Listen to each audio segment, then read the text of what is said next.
நாங்க எதையும் கேட்க மாட்டோம், எதையும் பார்க்க மாட்டோம். சீஃப் மினிஸ்டர் ஆஃப் இந்தியா சொல்லிட்டாரு. ட்ரம்ப் கிட்ட போயிட்டு hey dude listen, prime minister of Modi வந்து ஒரு பேச்சு கேட்க மாட்டார்.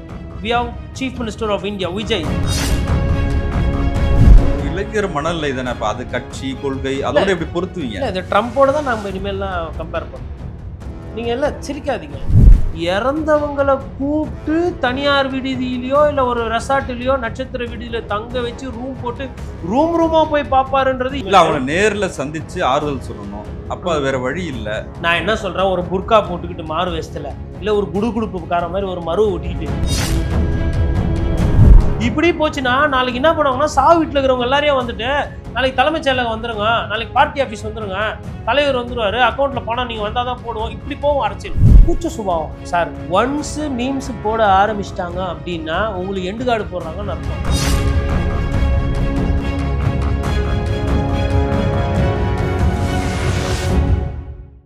சவுத் பீட் அன்பு உறவுகளுக்கு வணக்கம். நான் ஃபெலிக்ஸ் இன்போலி. இந்த நேர்காணலில் நாம் சந்திக்கிறப்பவர் மூத்த பத்திரிகையாளர் திரு கோட்டீஸ்வரன் அவர்கள். வணக்கம். நேர்களுக்கு அன்பு வணக்கம் சார். கரூரில் நடந்த அந்த துயரமான சம்பவத்தை தொடர்ந்து நிறைய அரசியல் நிகழ்வுகள், சர்ச்சைகள், விமர்சனங்கள்னு தொடர்ந்துகிட்டே இருக்கு. அரசியல் களமே ஓரளவுக்கு மாறி இருக்குன்னு சொல்லலாம். நீங்க கூட தொடர்ச்சியா சில விஷயங்களை பேசுறீங்க. நீங்க அந்த சம்பவத்தின் போது அங்க அந்த கூட்டத்தில் இருந்தவர். இப்ப தாவேகா தலைவர் விஜய் வந்து அந்த மக்களை போய் சந்திக்க அனுமதி கேட்குறாரு அப்படின்லாம் பேசப்பட்டது. லாக்டவுன் போடணும், நிறைய ரெஸ்ட்ரிக்ஷன்ஸ் கொண்டு வரணும், அப்போ தான் போய் சந்திக்க முடியும், அந்த மாதிரி வந்து ஒரு இமெயில் அனுப்பப்பட்டிருக்கு அரசாங்கத்துக்கு அப்படின்லாம் சில விஷயங்கள் வெளியே வந்துச்சு. இப்போ வந்து அவர் கரூருக்கு போல, அவர் வந்து மகாபலிபுரத்தில் ஒரு 50 ரூம்ஸ் வந்து ரெடி பண்ணுறாங்க. அந்த மக்களை கொண்டு வந்து இங்கே தங்க சொல்ல போகிறாங்க. ஒரு ரூமாக போய் ஆறுதல் சொல்ல போகிறாரு அப்படின்னு சொல்லப்படுது. கொடுக்குறேன்னு சொன்ன 20 லட்சம் ரூபாய் அவங்க அக்கௌண்ட்டில் தீபாவளி சமயத்தில் அவர் கொடுத்தாரு. எப்படி பார்க்குறீங்க இந்த சூழல்? அதெல்லாம் அந்த மக்களுக்கு அந்த 20 லட்ச ரூபா கொடுத்ததுக்கு நெஞ்சார்ந்த நன்றி. ஏன் அப்படின்னா, நிறைய பேர் கேட்குறாங்க விஜய் அண்ணாக்கும் இதுக்கும் சம்மந்தமே இல்லை அப்படின்னா. சம்மந்தமே இல்லைன்னா ஒருத்தருக்கு 20 லட்ச ரூபா நீங்கள் கொடுப்பீங்களா? இப்போ சம்மந்தம் இருக்குன்றத தாவேகா ஓரளவுக்கு மன ரீதியாக கொள்கை ரீதியாக இதுவரையிலும் ஒத்துக்கல. பட் ஒரு தார்மீக அடிப்படையில் ஒரு 20 லட்ச ரூபா கொடுத்துருக்காங்க. அதை வந்து ஃபஸ்ட்டு நான் ஒரு ஒரு ஒரு பத்திரிகையாளராக இல்லை ஒரு மக்கள் நலன் விரும்புகிற ஒரு ஒரு நபராக அதை நான் வரவேற்கிறேன். இல்லை, ஒரு ரெஸ்பான்சிபிலிட்டி எடுத்துக்கிட்டாங்க அப்படின்ற அடிப்படையில் இல்லை, அது ஒரு மாரல் எத்திக்கல் ரெஸ்பான்சிபிலிட்டி எடுத்துருக்காங்க. அதாவது ஒரு இழப்பீடு அப்படின்றது சட்டப்படியாவோ இல்லை நேச்சுரல் ஆஃப் ஜஸ்டிஸ் என்று ஆங்கிலத்தில் சொல்லுவார். அதாவது தார்மீக பொறுப்பேற்று அப்படின்ற மாதிரி அந்த அடிப்படையில் வந்து ஒரு 20 லட்ச ரூபா கொடுத்துருக்காரு. அதற்கு வந்து நல்ல விஷயம் அது ஒன்று. ஆனால் அவங்க வெளிப்படையாக இப்போ தார்மீக பொறுப்பேற்றுன்றதை நம்ம புரிஞ்சுக்கிறோம் இல்லையா? அவங்க அதை வெளிப்படையாக சொல்ல தயாராக நம்ம இல்லையா? தான் புரிஞ்சுக்கணும். அது இப்போ நான் தப்பு பண்ணிட்டேன், என் மேலே தப்பு இருக்குது அப்படின்னு சொல்கிறதுக்கு ஒரு அதீத தைரியம் வேணும். அது நம்ம ஊரில் நிறைய பேருக்கு இல்லை. அப்போ ஆமாங்க இது மாதிரி ஆகிப்போச்சு. இந்த இந்த சூழ்நிலையில் இது இப்போ ஒரு உதாரணத்துக்கு வந்து ஜெயலலிதாவும் விஜயகாந்த் அவர்களும் வந்து பார்த்திங்கன்னா மாறி மாறி திட்டி உண்மையை பேசியிருப்பாங்க. அதாவது எப்படின்னா, நான் வந்து இந்த கூட்டணி வச்சதுக்கு நான் வெட்கப்படுறேன்னு இவர் சொல்லியிருப்பாரு. நான் தான் வெட்கப்படணும், உங்களை மாதிரி ஒரு கட்சியை கூட வச்சுக்கினதுக்குன்னு சொல்லி சட்டமன்றத்திலே அதாவது பின்னாடி பேசுறது அப்படிலாம் இல்லை, டேர். அதே மாதிரி பாஜக கட்சியோட நான் வச்சது தப்பு, அந்த தப்பை நான் இனிமேல் பண்ண மாட்டேன் அப்படின்னு ஓப்பனாக அடிச்ச அந்த ஒரு தைரியம்.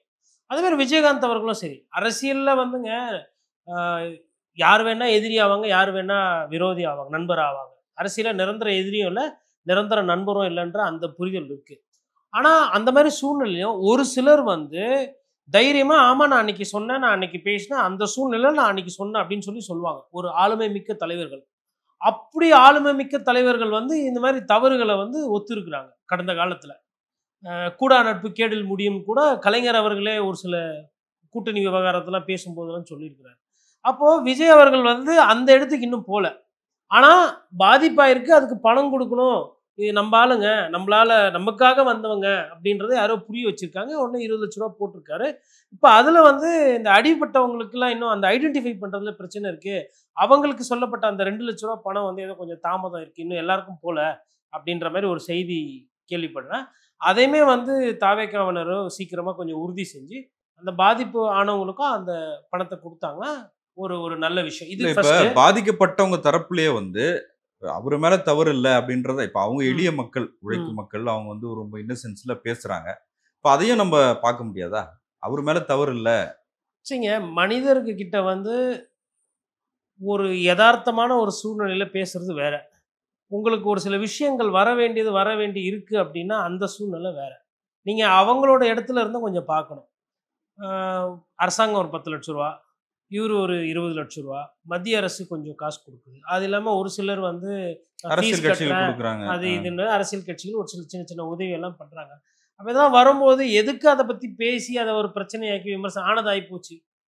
அட்லீஸ்ட் அந்த குடும்பம் நல்லா இருக்கட்டும் அப்படின்னு அந்த ஒரு யதார்த்த நிலைக்கு தான். இப்போ அரசியல் தெரிந்தவர்களோ, இல்ல தமிழ் சமுதாயம் இப்படி மோசமா போது, இது இது இப்படியெல்லாம் ஒரு கூட்டம் போடலாமா அப்படின்னு ஒரு நடுநிலையா பேசணும். இல்ல மனிதாபிமானத்துக்கோசரம் பேசுறவங்க, இல்ல இந்த அரசியல் தன்மை விமர்சனம் பண்ற அவங்களோட மனநிலை வேற.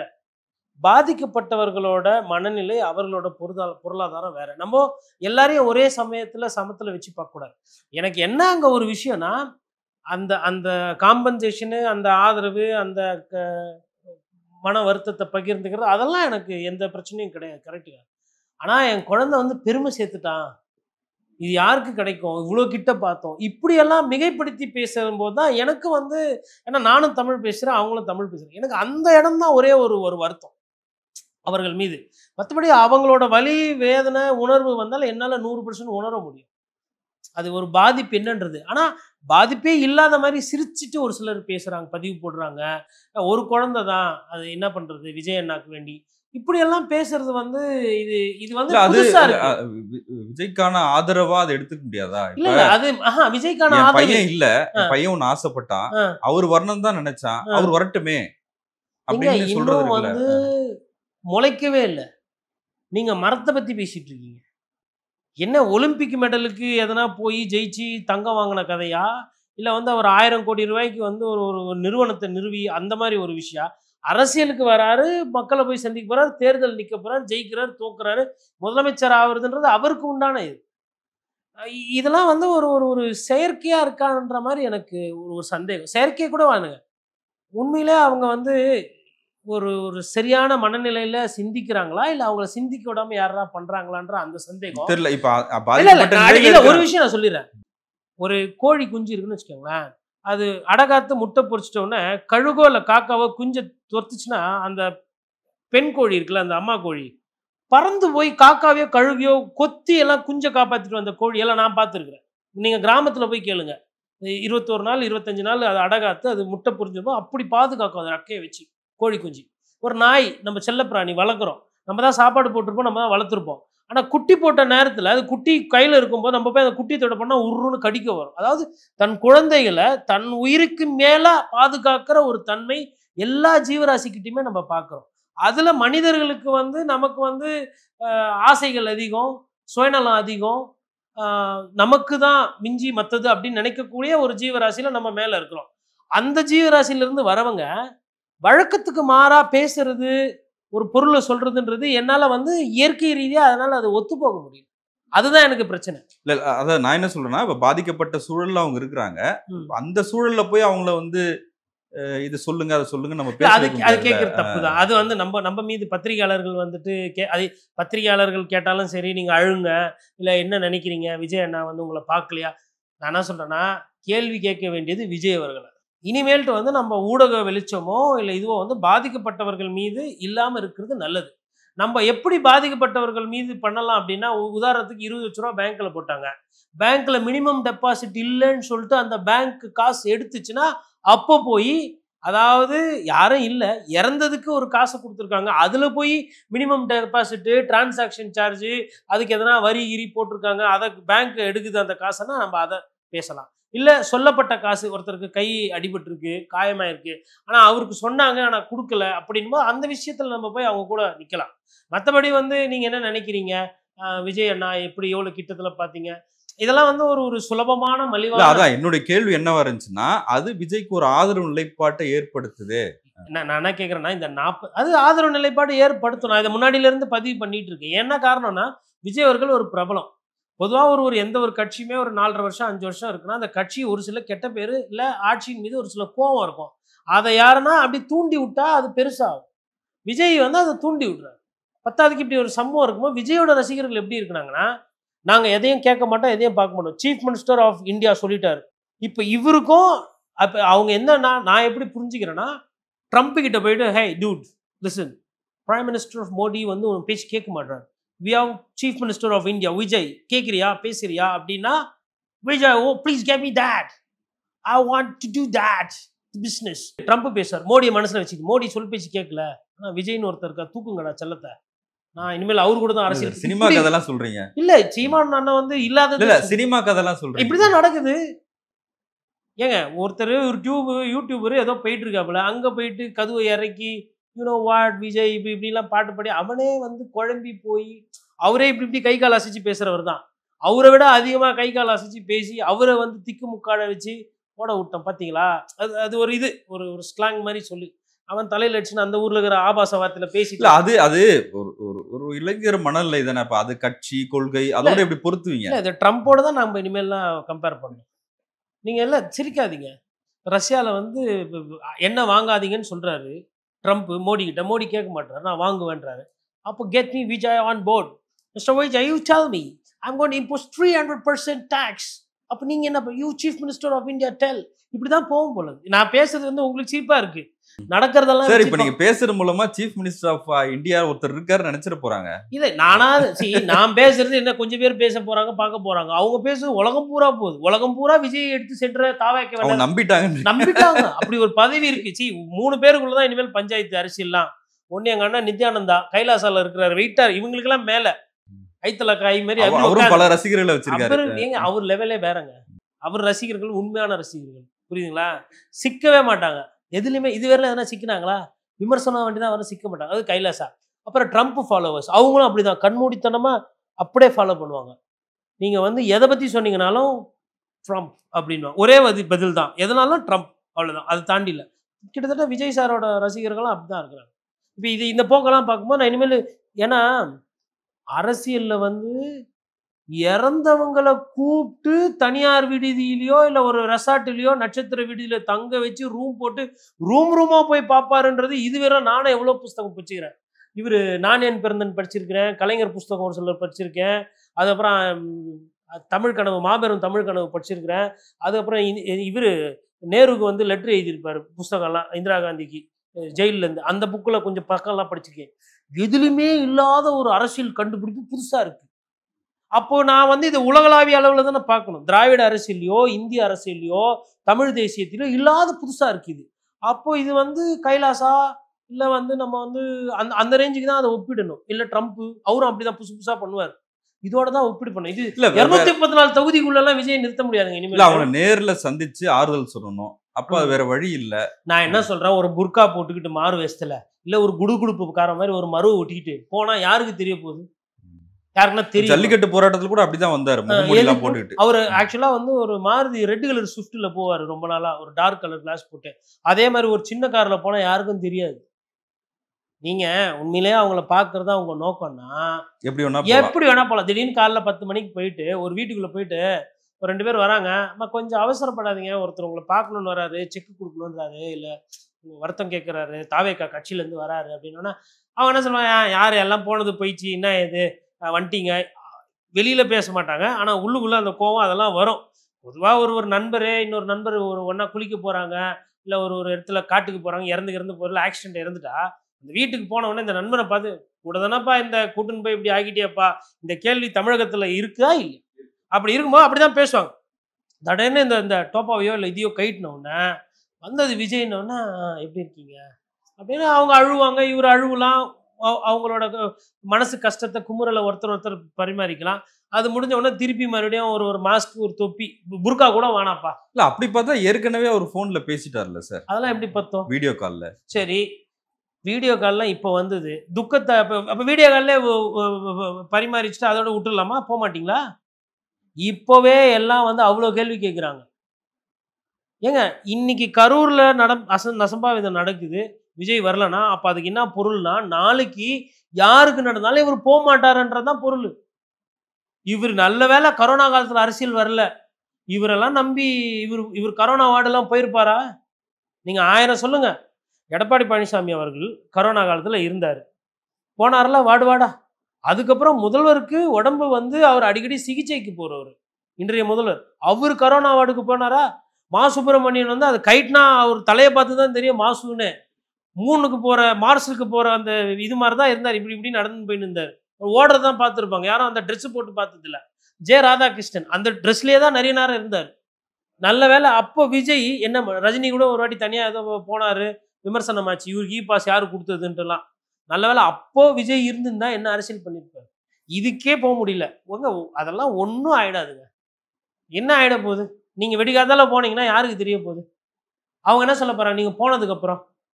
இல்ல ஒரு 10 பேரா கூட காலையில கூப்பிட்டு ஒருத்தர் வீட்ல மீட் பண்ணி கூட பண்ணலாம். தப்பு கிடையாது. இதுவரையிலும் எந்த தலைவரும் பண்ணலங்க இத. இந்திரா காந்தி காலத்துலேருந்து நானும் எனக்கு கச்ச கொஞ்சம் கொஞ்சம் அரசியல படிச்சு பார்க்குறேன், கேட்டு பார்க்குறேன், தெரிஞ்சு பார்க்குறேன். எந்த ஒரு பெரிய ஆளுமையும், தலைவரும் இப்படி பாதிக்கப்பட்டவங்களெல்லாம் அதாவது இவர் ஃபர்ஸ்ட் இங்க நம்ம துப்புரவு தொழிலாளிகளையும் இது மாரி தான் கூப்பிட்டு பேசினாரு.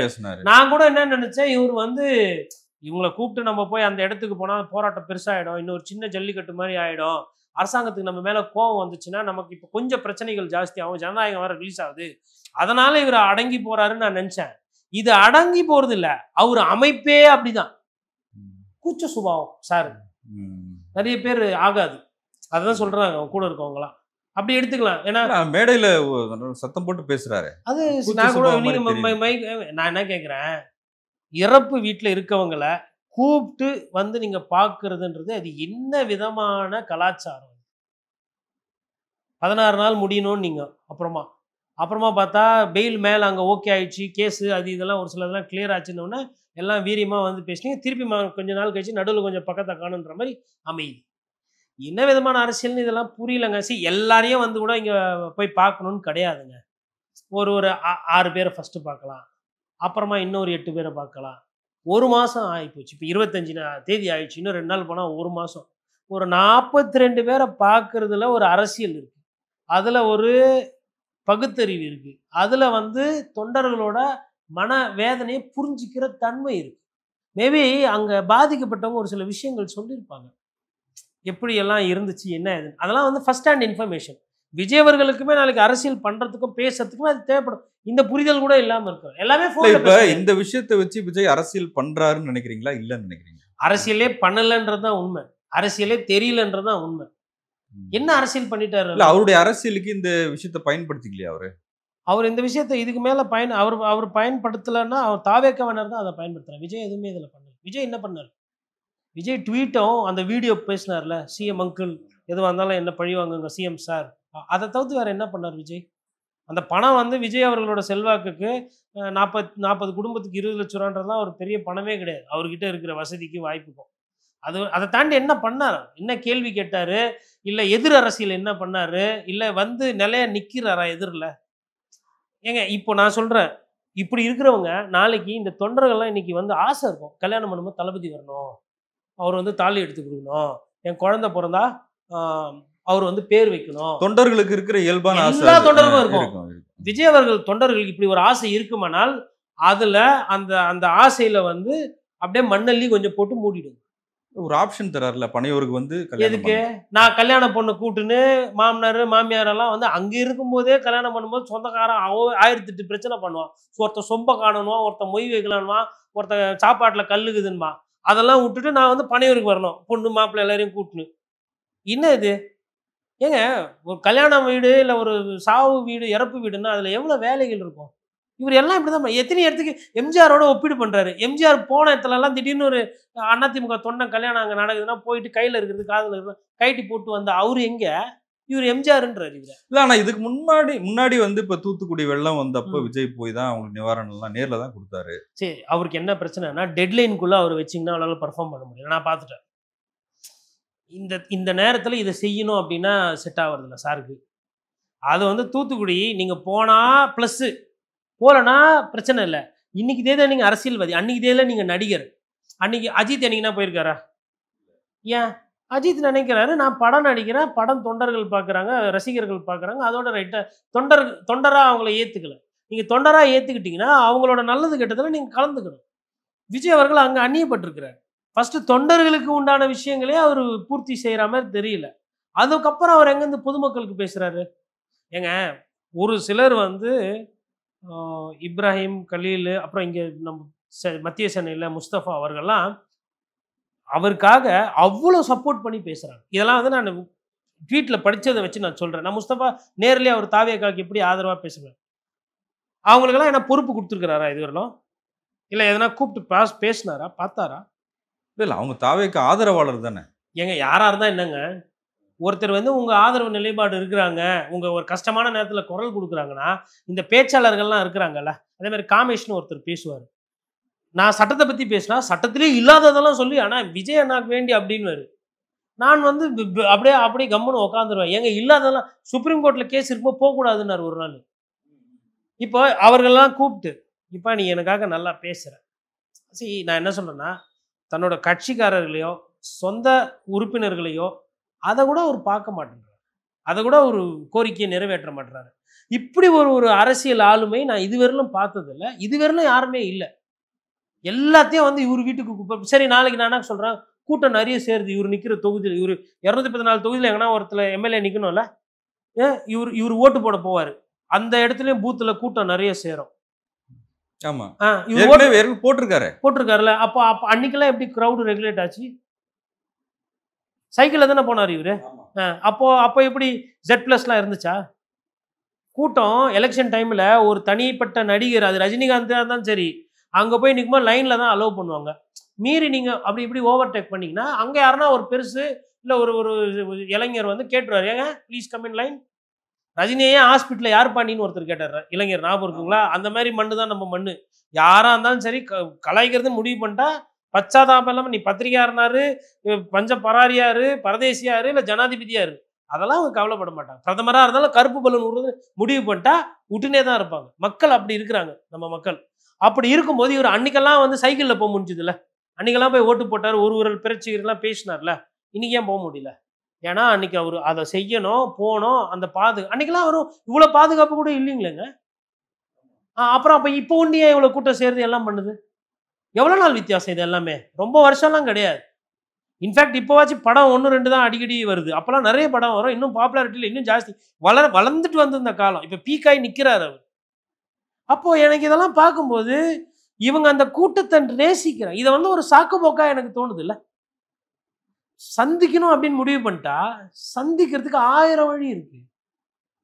கரூர்ல தான் சந்திக்கணும்னு இல்ல. திருச்சிக்கு கூப்பிட்டு பார்க்கலாம். திருச்சி போய் ஒரு இடத்துல மண்டபத்துல இவர் தங்கிட்டு, என்னங்க ஒரு 40 பேரு, ஒரு 20 காரு அமுச்சு விட்டு, போயிட்டு கார்ல எல்லாரையும் கூட்டுன்னு வாங்க நான் பார்க்கணும்னா, ஒரு ஒரு 10 பேர் வராங்கன்னா, 10 பேர கும்பலா பார்த்தா, காலையில ஒரு ஒரு 10 பேரு, மதியம் ஒரு 10 பேரு, நைட்டு ஒரு 10 பேரு. இல்ல 2 நாளா எடுத்தா 15 பேர், 30 பேர், மிச்சம் இருக்கிற 10 பேர் அப்புறம் கூட வேலை முடிஞ்சு போச்சு. இந்த விமர்சனம் இப்ப எனக்கெல்லாம் நான் இப்ப இப்படி பேசினா தாவேக்காவினர் என்ன சொல்லுவாங்க? பேசுறதுக்கு நமக்கு முகாந்திரமே இருக்கு. அத விட்டுட்டு எங்களுக்கு செக்யூரிட்டி குடுக்கல, பிரச்சனை ஆயிடும், அதுவாயிடும், இதுவாயிடும். பிரச்சனையே நீங்க தான். நான் அததான் ஃபர்ஸ்ட்ல இருந்து சொல்லிட்டு இருக்கேன். அரசியல் பண்ண தெரியாம அவசரப்பட்டு உள்ள குதிச்சு, என்ன மக்களுக்கு என்ன தேவை?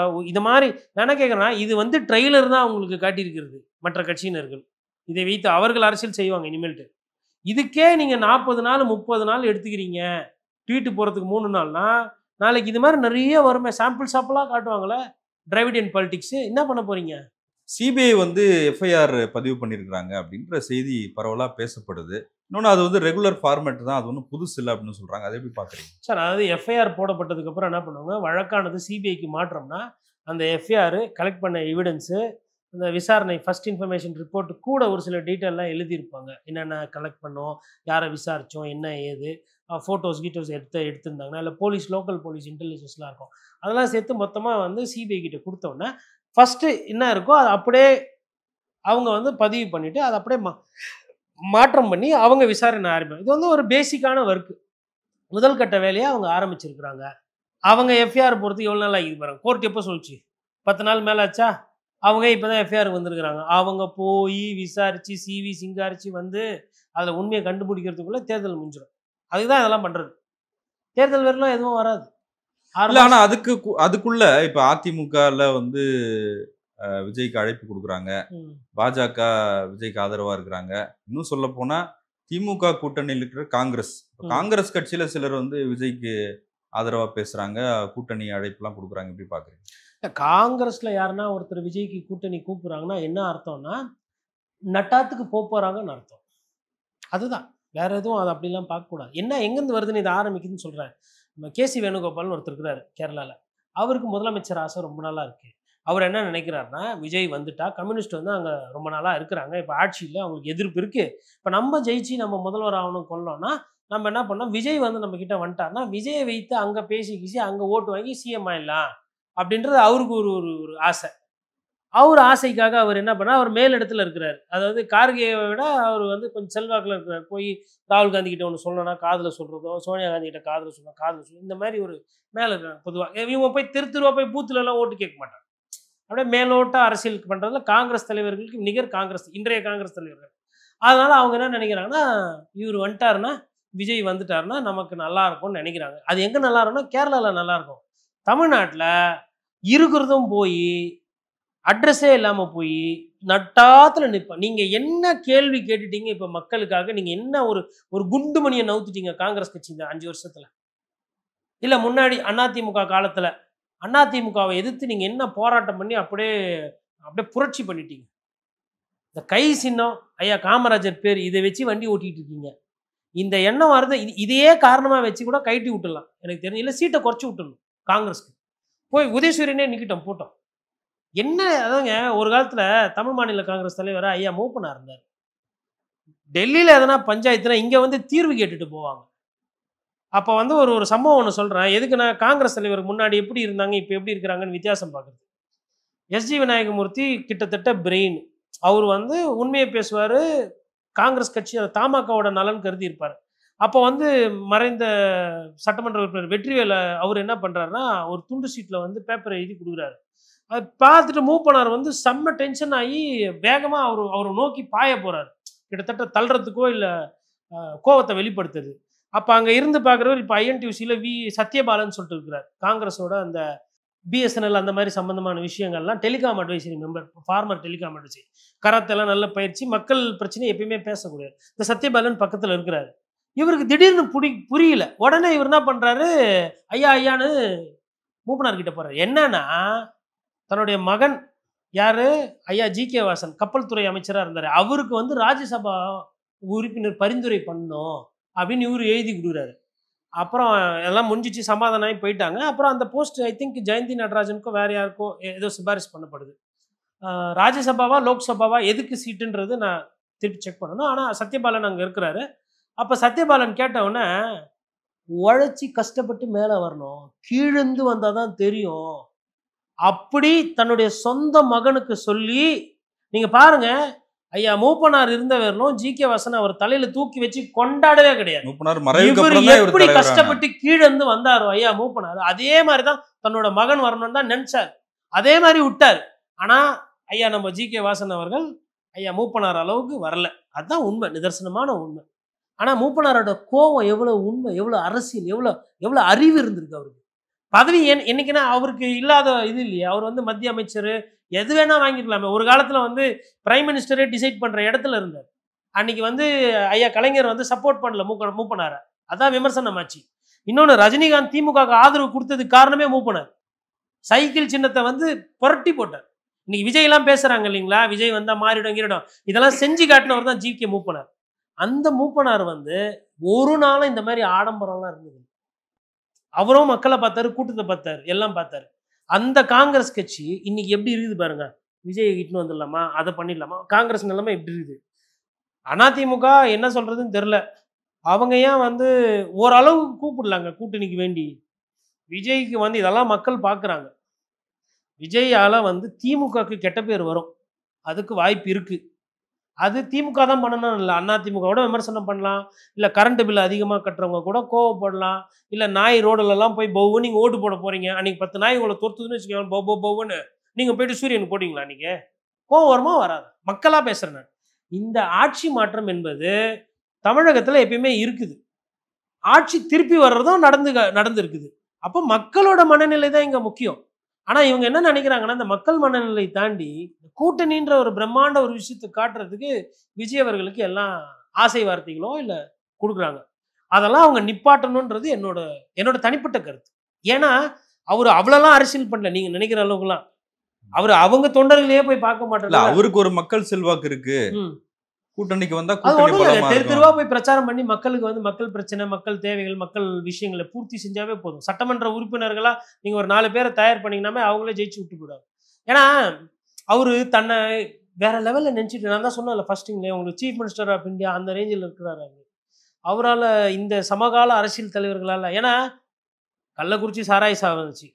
முதலமைச்சர்கிட்ட இன்னைக்கு இருக்கிற முதல்வர்கிட்ட போய் யாருன்னா இப்படி ஒரு ஐடியா, அண்ணா ஆனது ஆயிப்போச்சு. அவங்களும் என்ன சொல்றாங்க, நம்ம கள்ளக்குறிச்சி போனா யாருன்னா வந்து இங்கு அடிச்சிட்டாங்கன்னா பிரச்சனை ஆயிடும். ஏன் இது மாதிரி கள்ள சாராயத்தை வந்து இன்ன சாராயம் அது வேற ஏதோ ஒரு புதுசா ஒரு பேர் வச்சு சொன்னாங்க. அந்த மாதிரிலாம் சொன்னீங்க அப்படி இப்படின்னு எதனா பிரச்சனை ஆயிடும். பொன்முடிக்கு ஆல்ரெடி போன இடத்துலலாம் பிரச்சனை. அதனால நம்ம என்ன பண்ணுவோம், அண்ணாரி வேலத்து பக்கத்துல இருக்கிற ஹோட்டலில் தூக்கி வந்து வச்சுட்டு அந்த 66 ஃபேமிலி அரசாங்கம் நினைச்சுன்னா என்ன வேணா பண்ணிருக்கலாம். இப்படி ஒரு ஐடியா எடுத்துன்னு போய் ஸ்டாலின் சார் கிட்ட யாருன்னா சொல்லியிருந்தா என்ன பண்ணியிருப்பாரு அவரு. அன்னைக்கே அவன் சீட்டை கீச்சு, ஏண்டா இப்படி ஒரு அரசியல் ஐடியா கொடுக்குறது நீ என் கூட சுத்திட்டு இருக்கிறியா, நீ எல்லாம் பேசியே இருக்க மாட்டாங்க. அப்பவே பெல் அடிச்சு இன்டர்காம்ல கூப்பிட்டு நாலுலேருந்து இவர் எதிரிலே வரக்கூடாதுன்னு இருக்கும். இப்படி ஒரு ஐடியா கொடுத்தவங்கள இதெல்லாம் யாரு கொடுக்குறா, எதுக்கு கொடுக்குறாங்கன்னு தெரியல. இப்போ வரும்போது கூட தம்பி ஒருத்தர் சொல்லிட்டு இருந்தாப்ல, ட்விட்டர்லலாம் வந்து ஐயா ஜானா ஆரோக்கியசாமிக்கு எதிராக என்னங்க ஐடியா இப்படின்னு அவங்க ஆளுங்களே இப்போ எல்லாம் கேள்வி கேட்குறாங்க. கேட்க செய்வாங்கல்ல. இன்னைக்கு கரூர்ல நடந்த அதே தொண்டனுக்கு நாளைக்கு வேற இடத்துல ஒன்று நடந்ததுன்னா நடக்கும். மதுரையிலே 2 பேர் மரணம் பண்ணாங்க, அதுக்கே போல. அதுக்கு முன்னாடி விக்கிரவாண்டி அப்போ போனப்பவே ஒரு 4-5 பேர் ஆக்சிடென்ட்ல இருந்தாங்க, அதுக்கும் போல. அப்போ ஒரு தொண்டனோட சாவுக்கு கூட நான் போக மாட்டேன்ப்பா. அதுக்கப்புறம் அவங்க குடும்பத்தை கூட போய் பார்க்க மாட்டேன். நான் வேணா அக்கௌண்ட்ல பணம் போட்டு விடுறேன்னா இது என்ன விதமான அரசியல் இது? இதெல்லாம் வந்துங்க நான் ஏன் இதை வந்து இவ்வளோ நான் ஃபர்ஸ்ட் நன்றி சொன்னேன். இதை ஏன் நான் விமர்சனம் பண்றேன்னா இது ஒரு தவறான முன்னெடுத்துக்காட்டு. இப்படி போச்சுன்னா நாளைக்கு என்ன பண்ணுவாங்கன்னா சாவு வீட்டில் இருக்கிறவங்க எல்லாரையும் வந்துட்டு நாளைக்கு தலைமைச் செயலகம் வந்துருங்க, நாளைக்கு பார்ட்டி ஆஃபீஸ் வந்துருங்க, தலைவர் வந்துருவாரு, அக்கௌண்ட்ல பணம் நீங்க வந்தாதான் போடுவோம், இப்படி போகும் அரசியல். கொஞ்சம் கூட குற்ற உணர்வோ இல்ல மக்கள் மீது இருக்கிற அக்கறையோ பரிவு பாசம் எதுவுமே இல்லாம போயிடும். ஒரே ஒரு ஆளு போறது எப்படி இருக்குது, பாதிக்கப்பட்ட 40 குடும்பத்தையோ இல்ல வந்து ஒரு மிச்சம் அடிபட்டவங்க எல்லாம் செத்தா ஒரு 50-100 குடும்பத்தை வர வைக்கிறது எப்படி இருக்கு? கர்ணம் தப்பனா மரணம் மாதிரி. இன்னொன்னு நேற்று ஒரு ரிப்போர்ட் ஒன்று வந்தது, பூவுலக நண்பர்கள் இருந்து ஒரு ரிப்போர்ட் அனுப்பிச்சாங்க. அதுல அழகா புட்டு வச்சிருக்காங்க. அரசியல் கட்சி பேரோ தனிப்பட்ட கருத்தெல்லாம் எதுவுமே இல்லை. 4 பேர் ஒரு சதுர அடி ஒரு ஸ்கொயர் மீட்டருக்குள்ள இருந்தா என்ன பிரச்சனை வரும்ன்றத ஆய்வுகள் என்ன சொல்லுது. அவங்க என்ன சொல்றாங்கன்னா ஒரு சின்ன இடத்துல 4 பேர் இருந்தா ஒருத்தர் வந்து 200 வாட்டு அளவுக்கு வெப்பத்தை வெளிப்படுத்துவாங்க. ஆல்ரெடி அன்னைக்கு வந்து 35-38 டிகிரிக்குள்ள டெம்பரேச்சர் இருந்திருக்கு. ஒருத்தர் உட்கார்ந்து இந்த மாதிரி பக்கத்துல நிற்கும்போது உஷ்ணம் ஜாஸ்தியாகும். உஷ்ணம் ஜாஸ்தியானா உடம்புல இருக்கிற வேர்வை நார் சக்தி எல்லாம் கீழே போகும். அதுல கிட்னி ப்ராப்ளம் வரும், மயக்கம் வரும், கண்ணெரிச்சல் வரும், இவ்வளோ இருக்குன்னு சொல்லிட்டு லிஸ்ட் போட்டிருக்காங்க.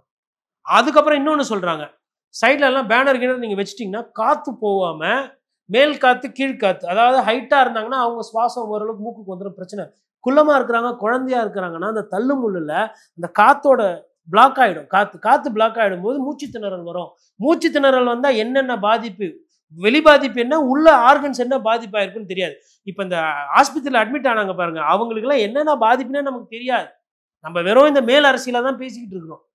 உடல் ரீதியா என்ன பாதிப்போ மன அதெல்லாம் பாதிக்கப்பட்டிருப்பாங்க, பயந்து போயிருப்பாங்க, எதுவுமே தெரியாது. ஆனா நம்ம என்ன பண்றோம், இன்னமும் என்ன பேசிட்டு இருக்கோம், விஜய் சார் ஏன் போய் பார்க்கல. நான் சொல்றேன், விஜய் சார் இதுக்கப்புறம் போய் பார்த்து ஒன்றும் ஆக போறது கிடையாது. நம்ம பத்திரிகையாளர் வேணா அதை பத்தி பேசுறதை விட்டுருவோம். அதுக்கப்புறம் மற்றபடி அவர் டைமிங்கை விட்டுட்டாரு. ஐயா திரு ஸ்டாலின் அவரை கைது செய்யாம அவர் டைமிங்கை விட்டுட்டாரு. விஜயை வந்து அவர் தொண்டர்களை பார்க்காம அவர் உண்டான டைமிங்கை விட்டாங்க எல்லாருமே. அதுல வந்து எப்பா நமக்கு இது மேல் வேண்டாம் அப்படின்னு சொல்லி ஒதுங்குறவங்கன்னு பார்த்தா அண்ணாமலையுமே அதுல தேவையில்லாம உள்ள போய் ஆதரவுலாம் கொடுத்து ஃபர்ஸ்ட் அவர் தான் ஆரம்பிச்சாரு. அப்புறம் எடப்பாடி பழனிசாமி அவரும் ஆதரவு நிலையெல்லாம் எடுத்தாரு. யாருக்குன்னா எதனா பண்ணாரா பாத்தீங்களா விஜய்? யாருக்குமே இல்லை. எதிர்கட்சிக்கும் கேள்விக்கு பதில் இல்லை, ஆளுங்கட்சிக்கும் பதில் கிடையாது. அவ்வளவுதான். இதுதான் விஜய். நான் வந்து ஆனா நம்ம பேசுறது என்ன ஊடகங்கள்ல, விஜய் மாற்றம், விஜய் வந்து இதை பண்ண போறா அதை போற எதனா பண்ணிருக்கிறாரா இந்த 25 நாள்? மனவேதனையில இருப்பாரு. எவ்வளவு நாள் மனவேதனையில இருப்பீங்க? என்ன நீங்க என்ன இந்தியா வேர்ல்டு கப் தோத்துட்டீங்களா? மகேந்திர சிங் தோனியா நீங்க? என்ன நீங்க போனீங்க, ஒரு விஷயம் ஆயிப்போச்சு. இப்ப பிரச்சனை ஆகிப்போச்சு, உங்களால் தப்பு நடக்கலன்றது நீங்களே அப்புறம் என்ன மனவேதனை? சரி, இந்த மனவேதனை எப்படி தான் ஆத்துறது? யாருன்னா ஆற்றணும்ல, அதை ஆத்துறவங்களாம் எங்கே போயிருக்கிறாங்க? இப்போ இவ்வளோ பேர் உங்கள் கூட இருந்தவங்களே இப்போ ஒரு சிலர்லாம் கேள்வி கேட்குறாங்கன்றது எதனா ஒரு ஒரு ஒரு சொல்லலாம்ல. சரி, பத்திரிகையாளர் சந்திச்சா மேபி ஒரு வேளை ஆறுதல். பத்திரிகையாளருக்கு இப்போ ஒரு சில பேர் நான் விஜய் கேள்வி கேட்கணும் அப்படின்லாம் இருப்பாங்க, ஒரு 4-5 பேர் ஏடா கூடமா. சரி, அதெல்லாம் விட்டுட்டு உங்களுக்கு பிரியமாக இருக்கவங்க, பாசமாக இருக்கிறவங்க, மனசு வலிக்காமல் கேள்வி கேட்கறதுக்குலாம் ஆள் இருக்கிறாங்க, திரைத்துறையில் சார்ந்த பத்திரிகையாளர். அதில் ஒரு 10 பேர் தூக்கி கூட உங்களுக்குள்ளே காதும் வச்ச மாதிரி ஒரு பத்திரிகையாளர் சந்திப்புன்னு வச்சு அதையாச்சும் வெளியிடலாம்ல. செட்டு போடுறது, ஷூட்டிங் பண்ணுறது நம்மனா புதுசாக எதுவுமே பண்ணாமல் அப்படியே அமைதியாக இருந்தால், இந்த ட்ரால் ஒரு தம்பி பண்ணிட்டு இருக்காப்புல, சிங்கம் இங்கேருந்து அங்கே ஓடுது, சிங்கம் அங்கேருந்து ஓடுது, சிங்கம் டயர்ட் ஆகுது, சிங்கம் ஸ்ட்ரெஸ்ஸில். அவருமே என்னதான் எவ்வளோ தான் ட்ரால் போடுவாங்க, மீம்ஸ் போடுவாங்க. நீங்கள் எதனா கண்டென்ட் கொடுக்கணும்ல, அரசியல் ரீதியாகவும் வேட்டையாட தானே வெளியே வரும்னு சொன்னார். இல்லை, அவங்க போட்டு இந்த ட்ரால் எப்படின்னா, பனையூர்லேருந்து வேகமாக வந்து இதுக்கு போகுது. ஃபஸ்ட்டு கரூரில் இருந்து திருச்சி விமான நிலையம் வருது. திருச்சி விமான நிலையத்தில் பரந்தூர் வருது, இது வீட்டுக்கு வருது பனையூருக்கு. பனையூரில் வந்து ஃபோர்ஸ் எஸ்டேட் போகுது, திருப்பி ஓடுது. அப்போ பின்னாடி பேசிக்கிறாங்க, என்ன தலை சிங்கம் அங்கே இங்கே ஒன்று, சிங்கம் பதட்டத்தை ஸ்ட்ரெஸ்ஸில் இருக்குது, அப்படிதான் அது அப்படின்றாங்க. இதெல்லாம் என்னன்னா, நான் என்ன சொல்கிறேன்னா, ஒன்ஸு மீம்ஸ் போட ஆரம்பிச்சிட்டாங்க அப்படின்னா உங்களுக்கு எண்டு கார்டு போடுறாங்கன்னு அர்த்தம். உஷாராக இருக்கணும். இப்படி தான் ஒரு சிலருக்கு மீம்ஸ் போட்டு அவங்கள வந்து வாக்கு சதவீதம் ஏறாத மாதிரி கம்மி பண்ணிட்டாங்க. நான் சொல்கிறது சம்மந்தப்பட்டவங்களுக்கெல்லாம் புரியும். விஜய்க்கு புரியலன்னா பெரிய பிரச்சனை காத்துக்கிட்டு, தயவு செய்து வெளியில் வாங்க. யாரும் முழுங்கிட மாட்டாங்க, யாரும் ஜி பூம்பா கிடையாது. வாயை திறந்து போய் மக்களுக்கு உண்டான அரசியல் பண்ணுங்கள், மக்களை பாருங்கள். தொகுதியாக போனோம், ஆசைப்பட்டு முதலமைச்சர் சார், அப்போ அதுக்கேற்ற உழைப்பு இருக்கணும்.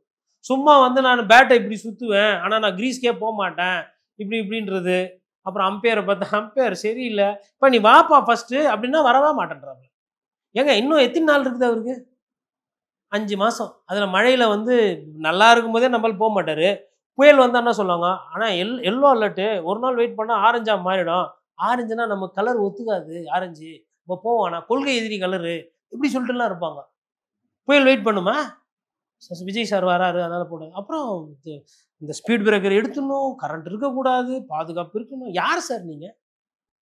சீஃப் ஜஸ்டிஸ் ஆஃப் இந்தியாவா, இல்லை ஜனாதிபதியா, இல்லை மக்களால் தேர்ந்தெடுக்க பிரதிநிதியா? அதாவது மக்களுக்கு பிடிச்ச கதாநாயகன்ல. சரி, படம் நடிங்க, பார்த்துட்டு போகிறாங்க. 1000 ரூபா 2000 கூட வைங்க டிக்கெட்டு, நிறைய பேர் இருக்கிறாங்க, பார்த்துட்டு போகிறாங்க. இதெல்லாம் வந்து இது ஜனநாயகத்துக்கு எடுபடாது. அவர் படம் ஜனநாயகம் இல்லை, மக்கள் ஜனநாயகம் நான் சொல்கிறது, புரியுதுங்களா? அதனால் அதெல்லாம் புரிஞ்சுக்கணும். அதுக்கப்புறம் விஜய் ரசிகர்கள் ஓட்டு போட்டுருவாங்க, அதில் பிரச்சனை கிடையாதுங்க. ஒரு சில பேர் வச்சுருப்பாங்க டைட்டாக கேள்வி பிரச்சாரம் போகும்போது. அந்தந்த தொகுதி தலைவருக்கே போகும்போது பார்த்தீங்கன்னா காரு கண்ணாடியில் கிராக் வரும், பறக்கும். இதெல்லாம் அரசியல்வாதிகள் நடந்துருக்குது. அதெல்லாம் மீறி தானே வரணும். நன்றி சார். நன்றி. நன்றி.